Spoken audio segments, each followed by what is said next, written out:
बिस्मिल्लाहिर्रहमानिर्रहीम। अस्सलाम वालेकुम। ये रात अमरीकी कभी नहीं भूलेंगे, ये याद रखिएगा।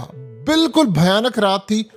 और आप ये मनाजिर देखिए, जिस तरह शाहिद ड्रोन्स ने ईरान ने मिसाइल मारे हैं, और इतने खतरनाक मिसाइल मारे हैं कि ये रात और अर्ली मॉर्निंग अमेरिका कभी भी नहीं भूलेगा। ईरान ने मिसाइल और ड्रोन से अटैक किए अमेरिका की बेसिस पर, वेयर हाउस पर, और अमेरिकी कंपनीज के जो ऑफिसेज थे खास तौर पर मिडिल ईस्ट में, उन पर अटैक किए। और इस सूरत हाल के अंदर तकरीबन आप समझे 50 से ज्यादा अटैक थे बहरीन में, और उससे भी ज्यादा कुवैत में थे, जॉर्डन में थे, और इस सूरत हाल के अंदर दीगर जगहों पर अटैक थे। लेकिन जो सबसे हैरान कर देने वाली सूरत हाल है कि अमेरिका ने तकरीबन 100 के करीब एंटी एयरक्राफ्ट मिसाइल चलाए, और वो सारे के सारे फेल हो गए। किसी भी सूरत वो बचा नहीं पाए। ये इतना भयानक रात वाला हमला था। अमेरिका ने, आप ये मनाजिर देखिए कि उठकर सुबह उन्होंने जो अटैक किया वो चाबहार पोर्ट पर किया। और डोनाल्ड ट्रंप ने जो बात की है, उसने कहा है कि अब ईरान के साथ चूंकि मुआहिदा खत्म हो चुका है, अब रोजाना ईरान पर शदीद बमबारी होगी। ईरान के जो प्लांट, तेल के कुएं, ऑयल रिफाइनरीज, बिजली, पानी, ये इन्होंने हर जगह पर इन्होंने कहा कि हमने तबाही करनी है।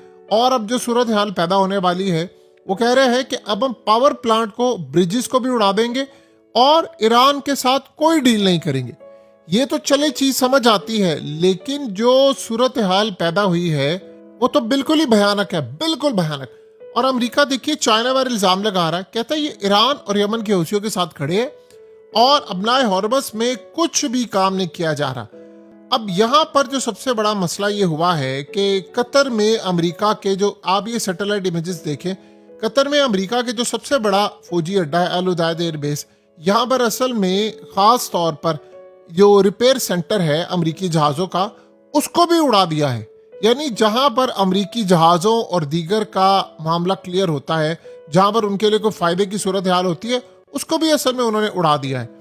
तो ये असल में वो मसला है जो अमेरिका को नजर आता है, और यही वो सिनेरियो है जो अमेरिका के लिए अब तक सबसे बड़ा चैलेंज बना हुआ है कि उनको इतना ज्यादा अटैक का सामना करना पड़ा है कि आज ईरान ने कहा है कि जब तक अब अमेरिकी जाहिरियत खत्म नहीं होती, अब अपनाए हॉर्मस इस वक्त तक बंद रहेगा, हम नहीं छोड़ेंगे। आप ये सोचें कि ईरान की फौज ने जो उर्दन में अटैक किया है, इतना भयानक जो क्लस्टर मिसाइल इन्होंने इस्तेमाल किए हैं, कंप्लीटली इनके डिफेंस सिस्टम को फेल कर दिया है। ये भयानक रात इतनी ज्यादा खतरनाक थी, इतनी ज्यादा खतरनाक थी कि कुवैत में सैटेलाइट कम्युनिकेशन सेंटर, रडार्स और मिसाइल लॉन्च पैड पूरी तरह इस वक्त तबाह कर दिए गए हैं। अमेरिका के लिए चैलेंज ये बना हुआ है कि अब वो अटैक पर अटैक कर रहे हैं, और उसके साथ ईरान ने भी अटैक शुरू किया, और वर्ल्ड पूरा वॉच कर रहा है कि तमाशा हो क्या रहा है। स्टॉक मार्केट का बेड़ा गर्क हुआ है, उनका जनाजा निकला हुआ है। और देखिए सबसे बड़ी सूरत हाल ये है कि आज ईरान ने कहा है ट्रंप को कि हमारी मर्जी के बगैर अपनाए हॉर्मस में तुमने किसी भी एक्टिविटी को शुरू किया तो उसके बाद जो हम अमेरिका का हाल करेंगे, तुम आज वाला हाल भूल जाओगे। ये लिटरली इस वक्त की सूरत हाल है। सोचें अब आप, ये जो ट्रंप ने बात की है ना कि अगले हफ्ते ईरान के तमाम बिजली घर और पुल उड़ा देंगे, और उन्होंने कह दिया है कि अगर हम पर अटैक होता है ना, तो हम पूरे खित्ते को अंधेरे में डुबो देंगे और सब पत्थरों के दौर में पहुंच जाएंगे। ये बहुत ही ज्यादा तबाहकुन सूरत हाल है, बहुत ही ज्यादा तबाहकुन सूरत हाल है। इवन के ईरान के प्रेसिडेंट जो खास तौर पर खामोश रहते हैं, उन्होंने कहा है ट्रंप को, ईरान के एक एक इंच का दिफा करेंगे, एक एक इंच का दिफा करेंगे। और आप सोचें, अमेरिका से जंग के बाद ईरान की पार्लियामेंट का इजलास होता है, और अराकीन ने कहा है कि आयतुल्लाह अली खामनाई कि मरने का बदला इस वक्त हर सूरत दिया जाएगा। आप ये सोचें, एक बड़ी डेवलपमेंट हुई है और हैरान कर देने वाली डेवलपमेंट है। फाइनेंशियल टाइम्स ने ये बात की है जो कि आम रूटीन में किसी को समझ नहीं आ रही। उन्होंने कहा कि आप लोगों ने देखा कि जंग के दौरान ईरान ने ड्रोन्स मारे थे कि फलानी बिल्डिंग में फलाना अमरीकी छुपा हुआ है, CIA का बंदा है, नेवी का बंदा है, और जंग के दौरान उन्होंने बिल्डिंग्स पर अटैक किए। उन्होंने कहा आपको पता है कैसे हुआ है? उन्होंने कहा ईरान ने जंग के दौरान अमेरिकी फौजियों का सुराग लगाने के लिए मिडिल ईस्ट के जो मोबाइल नेटवर्क्स हैं, वो सारे के सारे हैक कर लिए। फिर उनको ये पता चल रहा था कि अमेरिका के फौजी एहलकार किस बिल्डिंग में है, किस फ्लोर पर है, कॉन्ट्रैक्टर्स की नकलो हरकत, मकाम, सब कुछ उनको पता चला। उन्होंने कहा कि मोबाइल कंपनियों के दरमियान जो मौजूदा रोमिंग माहदे थे उससे फ़ायदा उठाया और अमरीकी एहलकारों के मकामात को उन्होंने ट्रेस किया। अब सवाल यहाँ पर यह पैदा होता है कि अमरीकी फौजियों की निगरानी और मुमकिन जो हमला था उसके बारे में ईरान के पास ये टेक्नोलॉजी कैसे आई है? क्या ईरान ने ये टेक्नोलॉजी चाइना से ली है, रशिया से ली है? यानी उनको कैसे पता चला कि उनके रिहाइश, यानी आप ये सोचें कि ऐसी सूरत हाल जहां पर अमरीकी फौज की रिहाइश थी, उनके कपड़े धोने, उनकी खिदमात, तमाम चीजें वहां पर मौजूद थी। इनको कैसे पता चला कि सारी चीजें यहां पर मौजूद है?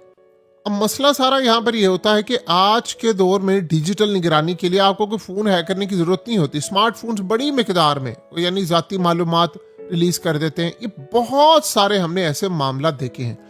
होता ये है कि अक्सर औकात यानी जो सरकारी मुलाजमीन होते हैं, जो यूएस के होते हैं, उनके CIA के और तमाम लोगों के, ये असल में कोई भी मिशन पर होते हैं तो ख़ास तौर पर इस्तेमाल करने की बजाय यानी जो ज़ाती स्मार्टफोन इस्तेमाल करते हैं वो भी ट्रैक किए जा सकते हैं। प्रॉब्लम क्या आती है? देखिए, आज से पहले हमेशा ये समझा जाता था कि अमरीकी ये काम करते हैं, अमरीका ये काम करता है, इसराइल ये करता है। पहली दफ़ा ये मामला हुआ कि ईरान उनको ट्रैक कर रहा है और ईरान के ट्रैक करने का मतलब ये है कि सूरत हाल काफ़ी ख़राब है। यानी आप ये सोचें कि अमरीका के पास इस वक्त बेचने के लिए क्या है। वो सारी दुनिया के सामने कह रहा है कि अहमदी निजात इसराइल से ताल्लुक़ रखता है। नज़रबंदी के दौरान न्यूयॉर्क टाइम्स ने उनको बताया कि जी ये हुआ। यानी इस तरह के वो तमाशे देख रहे हैं। जब ऐसी डेवलपमेंट होती है, ऐसी सूरत हाल होती है, तो आप बताइए कि फिर मामला किस जानिब जा सकते हैं। अमरीका के लिए एक के बाद एक चैलेंज बनता जा रहा है और अमरीका की पोजीशन असल में वही है जो आज से पहले हमें नज़र आती है।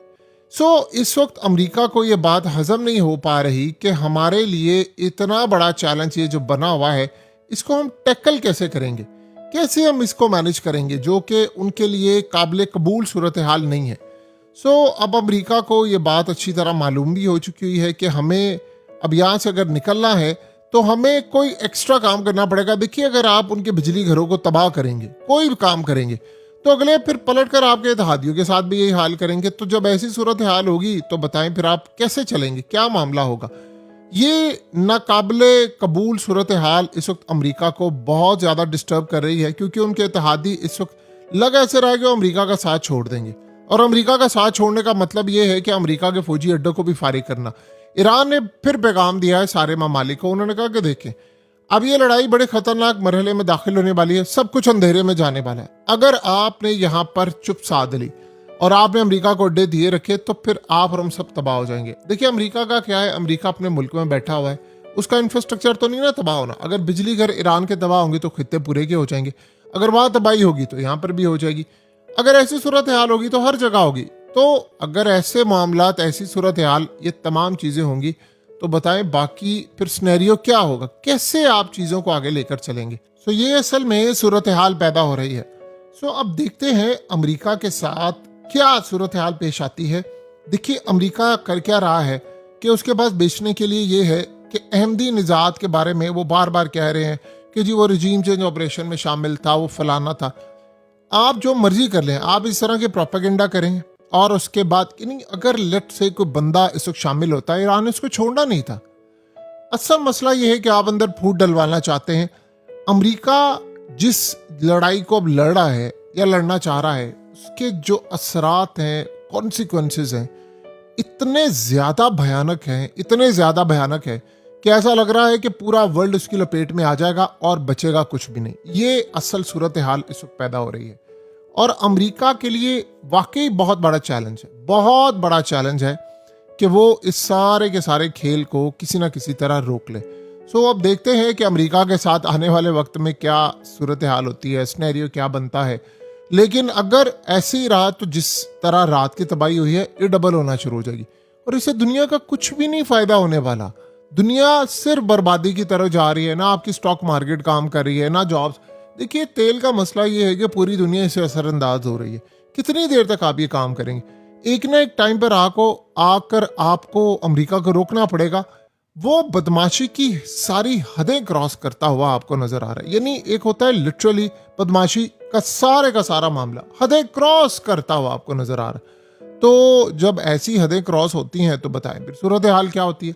सो इसी तरह के कुछ मामलात होते हैं जो कि बज़ाहिर हमें नजर आते हैं कि ठीक है, लेकिन असल में होते नहीं है। सो अब अमेरिका के साथ जो भी चैलेंज होगा, जो भी सूरत हाल होगी, वो बड़ी तबाही होगी। सो अमेरिका इसको टैकल कैसे करता है ये तो अब अमेरिका को आने वाला वक्त ही बताएगा, वरना सूरत हाल बेहतरी की तरफ नहीं जा रही।